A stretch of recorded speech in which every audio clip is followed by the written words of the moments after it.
Oke, Assalamualaikum warahmatullahi wabarakatuh. Alhamdulillah di pertemuan kali ini kita akan membahas tentang modul 9 atau pertemuan 9 yaitu tentang fungsi atau function. Terkadang disebut function. Oke, di sini pertama-tama kita akan masuk dulu ke dasar teori tentang apa itu fungsi. Nah, dapat lihat fungsi merupakan bagian dari kode program yang terpisah dari program utama. Bagian kode program ini di-execute atau dijalankan apabila diperlukan untuk melakukan tindakan khusus dalam program. Nah, fungsi ini banyak dilibatkan dalam program dengan tujuan untuk mengurangi duplikasi pengkodean dan untuk mempermudah pemahaman. Nah, jadi fungsi ini akan mempersingkat penggunaan dari sebuah sekumpulan perintah dan nanti akan diambil hasil akhir dari perintah-perintah yang telah dijalankan tersebut. Jadi secara sederhana terdapat fungsi yang tidak mengambil satu parameter pun dan menghasilkan void yang kemarin yaitu prosedur ya void. Nah, atau fungsi yang datanya tidak memiliki nilai gitu. Namun pada fungsi yang lain akan mengambil suatu parameter dan mungkin menghasilkan nilai tertentu. Nah, parameter merupakan suatu nilai yang dipaskan atau diseberangkan pada fungsi yang berguna untuk mengubah operasinya atau untuk menunjukkan operasi yang lebih luas. Jadi untuk mengirimkan suatu data ke dalam sebuah fungsi, kita memerlukan yang namanya parameter. Seperti di video sebelumnya tentang prosedur, parameter itu adalah variabel lokal yang dapat digunakan di dalam sebuah prosedur atau fungsi gitu. Nah, itu merupakan jembatan untuk pengiriman nilai. Nah, berikutnya sebelum fungsi digunakan, fungsi harus dideklarasikan. Sama seperti prosedur, deklarasi fungsi atau prototype berguna untuk memberitahukan compiler tentang bagaimana fungsi diambil dan tipe data yang akan diambil atau dihasilkan. Nah, fungsi dapat dipanggil oleh fungsi yang lain ataupun dirinya sendiri. Jadi ada fungsi rekursif gitu. Di mana fungsi rekursif adalah fungsi yang memanggil dirinya sendiri hingga sebuah keadaan terpenuhi atau selama keadaan tersebut terpenuhi atau true gitu. Jadi bagaikan sebuah perulangan yang dimana dilakukan oleh dirinya sendiri. Berikutnya, fungsi adalah satu blok instruksi yang akan dieksekusi ketika dipanggil dari bagian lain dalam suatu program. Jadi selama masih dalam satu program, fungsi dapat dipanggil oleh fungsi lainnya atau dirinya sendiri. Nah, di sini kita masuk ke struktur penulisan fungsi. Nah, untuk penulisan fungsi kita memerlukan sebuah tipe data, kemudian spasi, dipisahkan dengan spasi, kemudian masukkan nama fungsinya. Nah, untuk pemberian nama fungsi sama seperti prosedur dan variabel tidak boleh menggunakan spasi, tidak boleh diawali dengan angka dan lainnya sama variabel gitu. Berikutnya, di sini ada argumen atau parameter yang digunakan sebagai variabel lokal untuk dieksekusi atau diolah di dalam block statementnya gitu. Atau untuk mengirimkan nilai dari program utama ke fungsi ini. Kemudian ada block statement seperti biasa menggunakan kurung awal dan diakhiri dengan kurung awal tutup. Nah, di sini ada beberapa ketentuan yang harus dipenuhi. Yang pertama, tipe data. Adalah tipe data yang akan dikembalikan atau dihasilkan oleh fungsi. Yang kedua, nama fungsi adalah nama yang memungkinkan kita memanggil fungsi. Yang ketiga, argumen. Nah, dispesifikasikan sesuai kebutuhan. Jadi sebuah fungsi itu bisa menggunakan argumen ataupun tidak. Namun pada kebanyakan, jika sebuah fungsi itu akan menerima sebuah argumen atau parameter. Tidak berbeda dengan prosedur.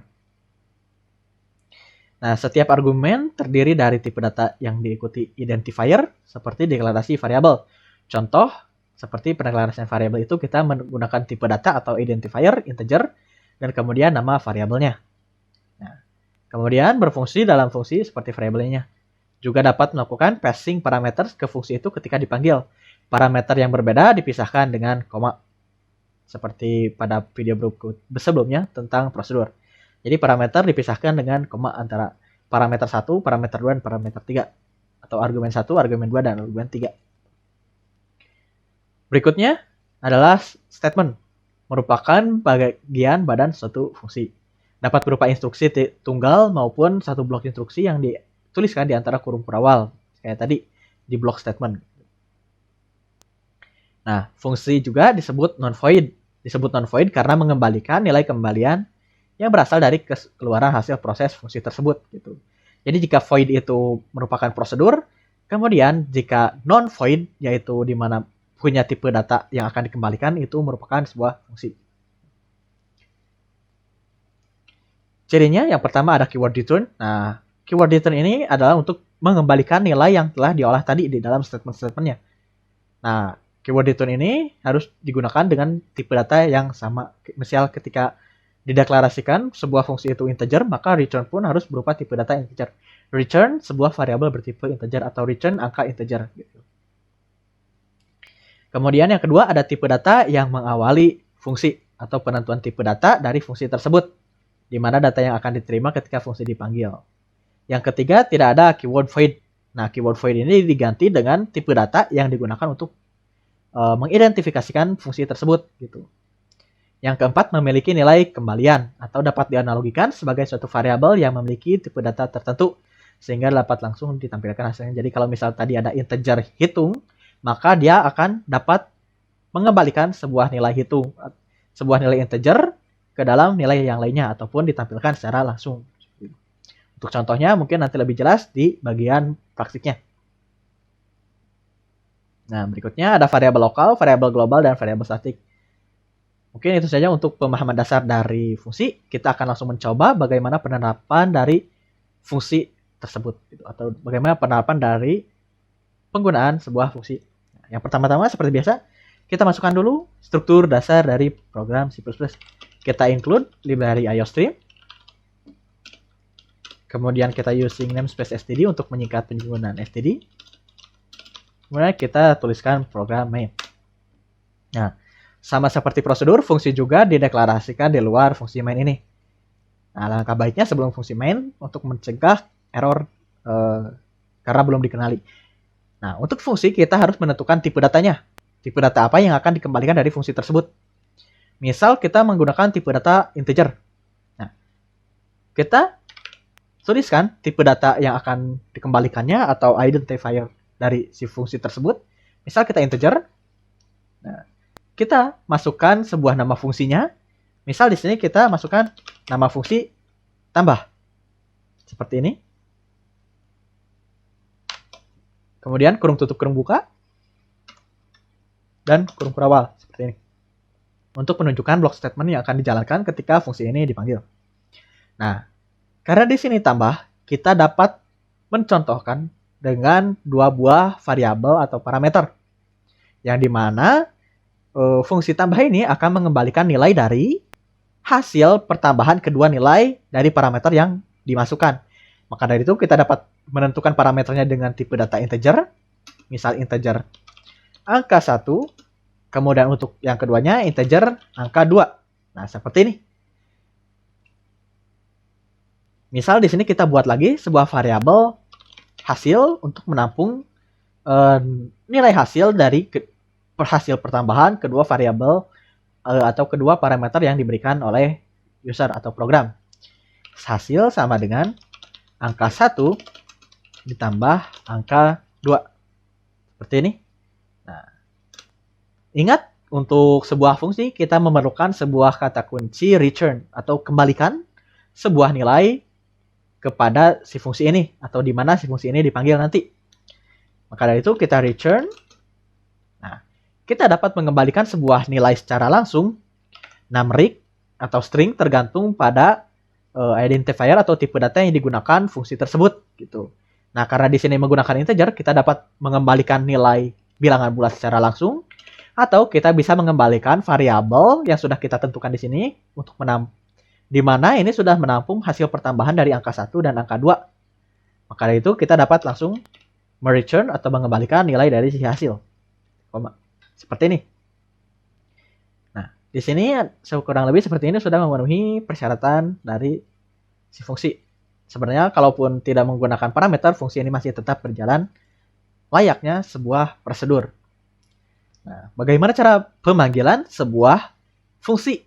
Jika sebuah prosedur, kita kemarin atau pada video sebelumnya dapat dipanggil saja nama fungsinya. Nah, seperti ini. Nah, fungsi pun tidak jauh beda. Ini bisa dipanggil seperti ini saja. Namun, karena si fungsi ini mengembalikan sebuah nilai, langkah baiknya kita menampung nilai tersebut dalam sebuah variabel. Misal di sini integer x kita isikan dengan tambah. Nah, jangan lupa kita masukkan parameter yang diperlukan dari si fungsi ini, di mana dia memerlukan dua buah parameter bertipe integer, yaitu angka 1 dan angka 2. Misal kita masukkan 2 dan kita masukkan 5. Nah, angka 2 ini akan ditampung oleh si parameter variabel angka 1 dari si fungsi tambah. Dan angka 5 ini akan ditampung oleh si angka 2. Nah, kemudian akan dieksekusi di sini, di mana hasil sama dengan angka 1 ditambah 2, angka 2. Jadi 2 ditambah 5 dan akan mengembalikan nilai hasil ini ke di mana dia dipanggil. Karena kita memanggilnya dia untuk mengisikan nilai kembalian dari si fungsi tambah ini ke si x, maka otomatis nanti hasil return ini akan ditampung oleh si x seperti itu. Kemudian kita coba outputkan si x, di mana si x ini sudah menampung nilai dari fungsi kembalian dari si fungsi tambah ini. Seperti ini. Misal fungsi basic. Seperti ini. Nah, dapat dilihat hasil 2 ditambah 5 itu 7. Nah, pertama-tama dia akan mengeksekusi dulu yang ini. Integer x sama dengan, nah, di sini dia dipanggil tambah dengan parameter yang pertama 2 dan yang kedua 5. Nah, otomatis dia akan masuk ke angka 1 itu 2 dan ke angka 2 itu 5. Nah, setelah parameter dimasukkan, dia akan menjalankan block statement ini atau dieksekusi. Nah, kemudian dia mempunyai sebuah variabel lokal bernama hasil. Nah, di mana hasil ini akan diisi oleh angka 1, di mana angka 1 ini menampung 2, dan angka 2 ini akan menampung 5. Nah, setelah itu dia tidak mengoutputkannya, namun dia hanya akan mengembalikan ke mana dia dipanggil, atau di mana si fungsi tambah ini dipanggil. Nah, dalam kasus ini, si fungsi tambah ini dipanggil untuk mengisikan si nilai x, gitu. Jadi, hasil dari pertambahan akan langsung dikirimkan ke si x. Kemudian, di sini di-outputkan nilai dari si x, di mana si x itu sudah menampung pertambahan dari 2 ditambah 5, atau angka 1 ditambah angka 2. Nah, otomatis tadi dapat dilihat muncul angka 7. Nah, selain dari itu, misal kita tidak menampung nilai dari kembalian si tambah ini. Kita cukup memanggil fungsinya tambah, jangan lupa parameternya, kita membutuhkan dua buah parameter angka 1 dan angka 2. Nah, misal di sini kita masukkan angka 3 dan kita masukkan angka 1. Otomatis angka 3 akan masuk ke parameter angka 1. Angka 1 ini, parameter aktual ini akan masuk ke parameter formal angka 2. Kita jalankan. Nah, dia akan langsung mengoutputkan nilai 4. Kenapa 4? Karena kita di sini langsung memanggil tambah 3 dan 1. Nah, kemudian ditambahkan, dia akan mengembalikan nilai hasil ini ke di mana dia dipanggil. Nah, dalam kasus ini dia dipanggil untuk mengoutputkan sebuah nilai angka seperti itu. Itu untuk tentang fungsi. Nah, fungsi ini kita juga dapat misal mencontohkan dengan sebuah string, misal string.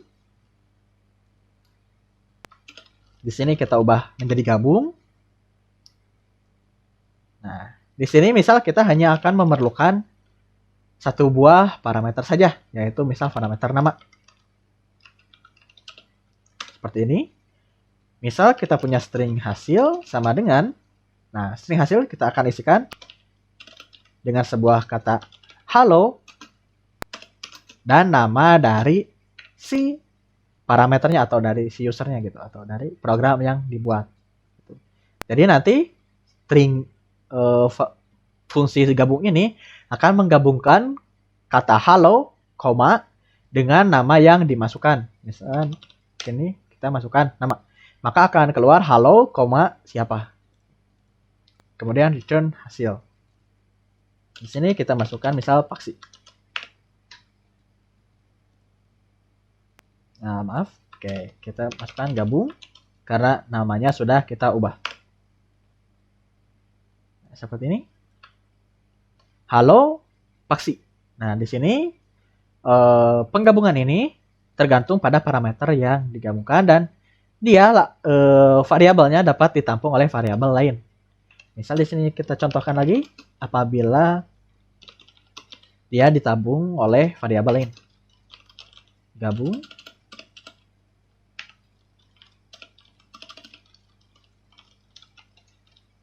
string paksi. Seperti ini. Lalu kita keluarkan kalimat. Seperti itu. Jadi untuk si fungsi ini dia mengembalikan sebuah nilai untuk ditampung ataupun untuk langsung digunakan. Gitu.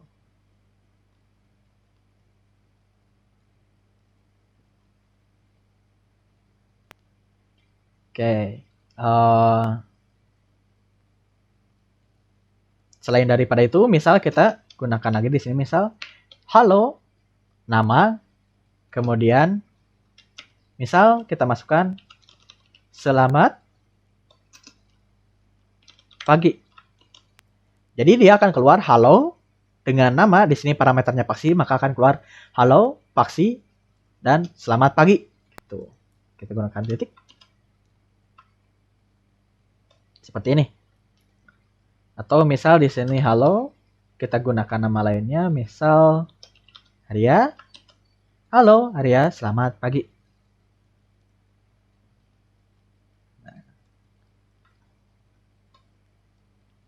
Seperti ini. Jadi si fungsi ini dapat digambarkan sebagai sebuah variabel di mana dia itu akan menerima sebuah parameter untuk diolah dan dikembalikan lagi hasilnya gitu. Oke, jadi itu untuk basic dari sebuah fungsi. Perbedaannya dengan prosedur adalah fungsi ini digunakan untuk mengembalikan sebuah nilai secara khusus. Oke, berikutnya kita akan masuk ke materi overload fungsi. Nah, sama seperti prosedur, overload fungsi ini itu digunakan untuk menggunakan nama fungsi yang sama namun dengan statement-statement yang berbeda dan juga tentu saja dengan jumlah parameter yang berbeda gitu. Nah, sedangkan ada tambahan lainnya untuk overload fungsi ini juga dapat apabila dia menggunakan tipe data yang berbeda. Jika prosedur itu hanya memiliki void, nah sedangkan di fungsi ini kita dapat mengoverloadnya dengan hanya mengubah tipe data yang dimintanya atau tipe data yang ditentukan. Nah, dalam overload fungsi, selain di argumen yang berbeda, tipe data fungsi pun dapat berbeda dari fungsi awal dengan nama yang sama. Maka dari itu, overload fungsi haruslah yang pertama itu memiliki argumen atau tipe data yang berbeda dari fungsi dengan nama yang sama sebelumnya. Overload fungsi memiliki tujuan yang sama dengan overload prosedur, yaitu menggunakan kembali nama prosedur atau fungsi yang pernah dipakai, namun memiliki algoritma yang berbeda tergantung pada situasi dan kondisi yang dihadapi. Yang kedua, mempermudah dan mempersingkat waktu dalam proses pemberian dan penulisan nama untuk suatu prosedur atau fungsi. Gitu.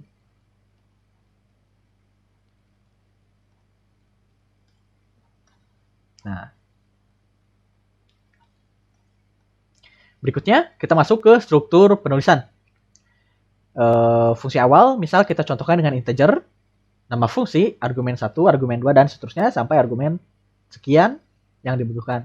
Kemudian block statement. Nah, untuk overload sebuah fungsinya, kita bisa juga mengubah tipe datanya menjadi string. Kemudian nama fungsi sama seperti yang sebelumnya, argumen yang sama pun tidak apa-apa. Karena dia sudah menjadi dua fungsi yang berbeda dengan pembedaan tipe data ini. Kita masuk saja ke contohnya. Nah, misal di sini ada sebuah fungsi integer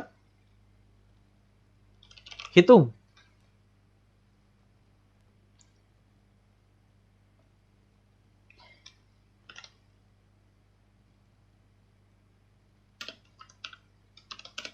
Nah, misal untuk integer hitung ini, dia akan menerima satu parameter.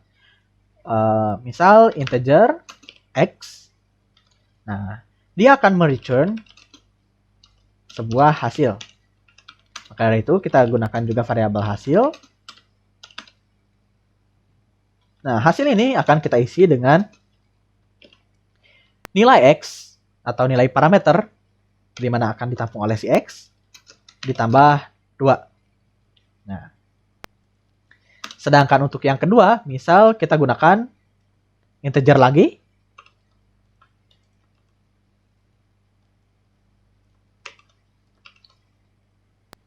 Nah, sedangkan untuk di sini kita gunakan dua buah variabel integer X dan integer Y. Nah, perbedaannya di sini adalah X akan ditambahkan dengan Y. Kita coba lihat. Cout, misal kita langsung saja panggil untuk di outputkan gitu, si hitung ini atau si fungsi hitung ini. Hitung. Nah, untuk memanggil fungsi yang pertama, kita cukup memasukkan satu buah parameter atau satu buah argumen ke dalam si fungsi hitung ini ketika dipanggil. Misal kita masukkan 3. Nah, untuk pembeda kita masukkan inline. Kemudian kita contohkan langsung fungsi yang sudah di overload ini atau fungsi hasil overload hitung.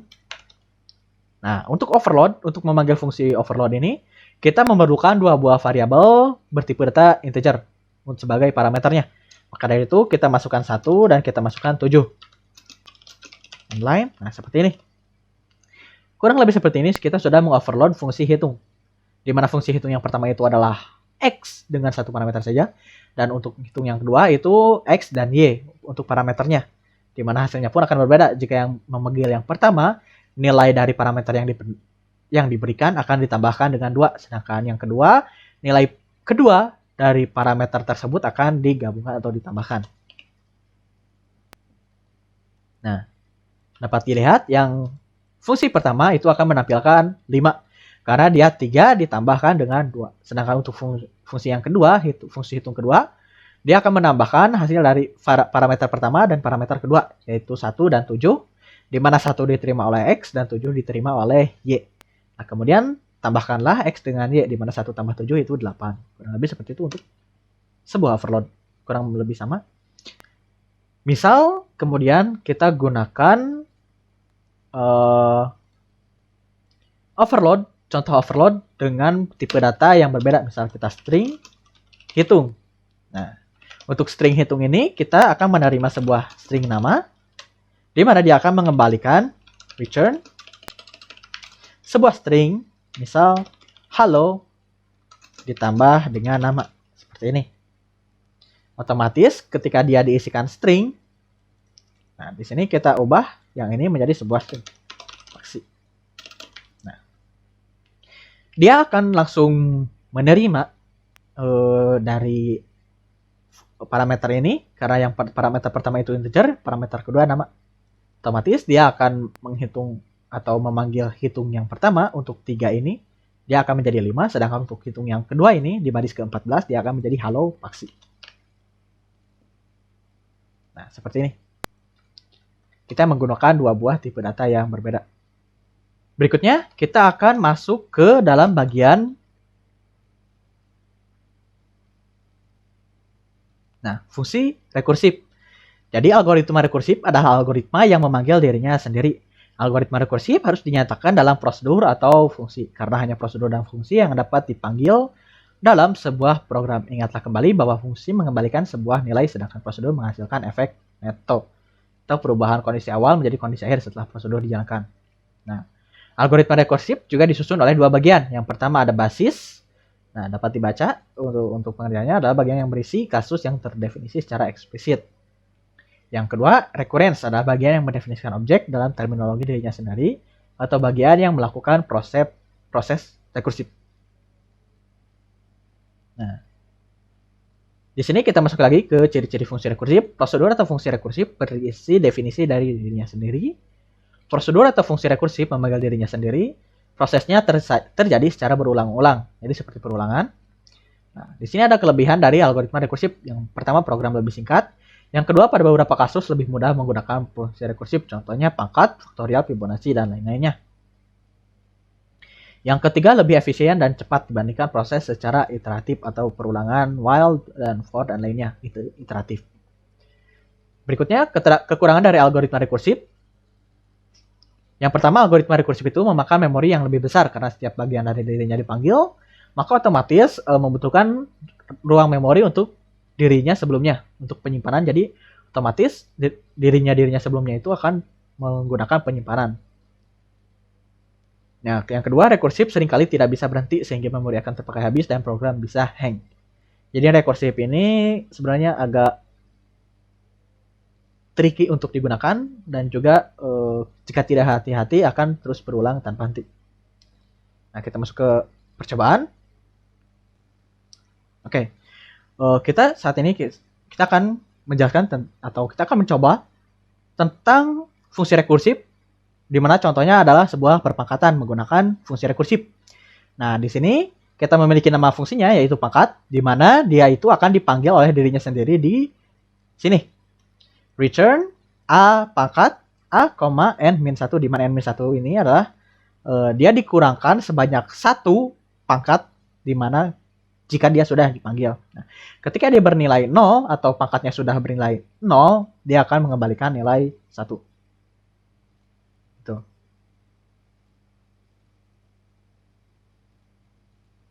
Maka itu kita coba. Nah, hasilnya adalah 32 di mana kita di sini memanggil fungsi pangkat ini. Pemanggilan pertamanya itu 2 dengan 5, di mana 2 ini adalah A atau base-nya.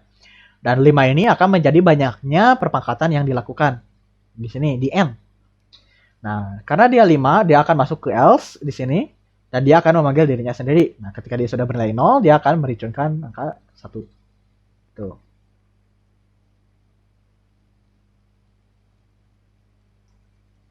Kurang lebih seperti itu. Dan jadi, dia itu akan memanggil dirinya sendiri apabila salah satu kondisi terpenuhi atau tidak terpenuhi bagaimana keinginan kita.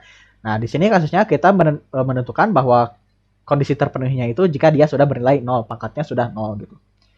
Jadi dia akan berakhir ketika pangkatnya sudah 0 dan tidak akan menjalankan dirinya kembali ketika pangkatnya tersebut sudah bernilai negatif 1, kurang dari 0. Jadi akan terus dipangkatkan hingga pangkatnya selesai. Jadi A akan langsung dikalikan dengan hasil perpangkatan sebelumnya. Jadi misal kita contohkan di dalam notepad seperti ini. 2 dikalikan dengan 2. Nah, dia akan menjadi 4. Nah, 4 ini akan dikalikan dengan 2 yang ini. Kemudian ditunggu lagi dikalikan dengan 2 yang ini, dikalikan dengan 2 yang ini. Otomatis di sini dia akan menjadi 8. Nah, di sini akan dikalikan menjadi dengan 2 lagi, dikalikan dengan 2 lagi. Nah, di sini akan menjadi 16. Nah, 16 di sini akan dikalikan dengan 2 yang berikutnya atau direkursifkan. 2. Nah, di sini akan menjadi 32. Nah, misal kita tambahkan juga bilangan n-nya untuk memperjelas kondisi di mana dia sedang berada. Misal di sini n sama dengan, nah di sini n-nya itu masih sama dengan 5. Di sini n sudah sama dengan 4. N sama dengan 4. N sama dengan 3. N sama dengan 2. N sama dengan 1. Nah, ketika dia sudah bernilai 1, maka dari itu ketika 1, nah dia di sini N1 dikurangi 1, maka akan memanggil ke sini N sama dengan 0. Nah, otomatis dia sudah berhenti dan tidak akan memanggil dirinya sendiri ketika N sudah 0 gitu. Oke. Itu untuk tentang fungsi rekursif, di mana fungsi yang memanggil dirinya sendiri. Jadi dia memanggil dirinya sendiri dengan sebuah ketentuan. Nah, jika tidak ada ketentuan, biasanya dia akan terus berulang tanpa henti sampai program hang. Oke. Cukup sekian dari pertemuan kali ini. Untuk tugas mungkin akan dijelaskan oleh asisten masing-masing terkait bagaimana pengerjaan dan pengumpulannya.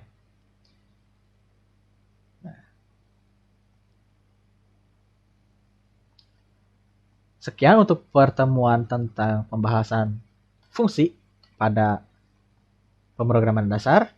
Terima kasih atas waktunya. Wassalamualaikum warahmatullahi wabarakatuh.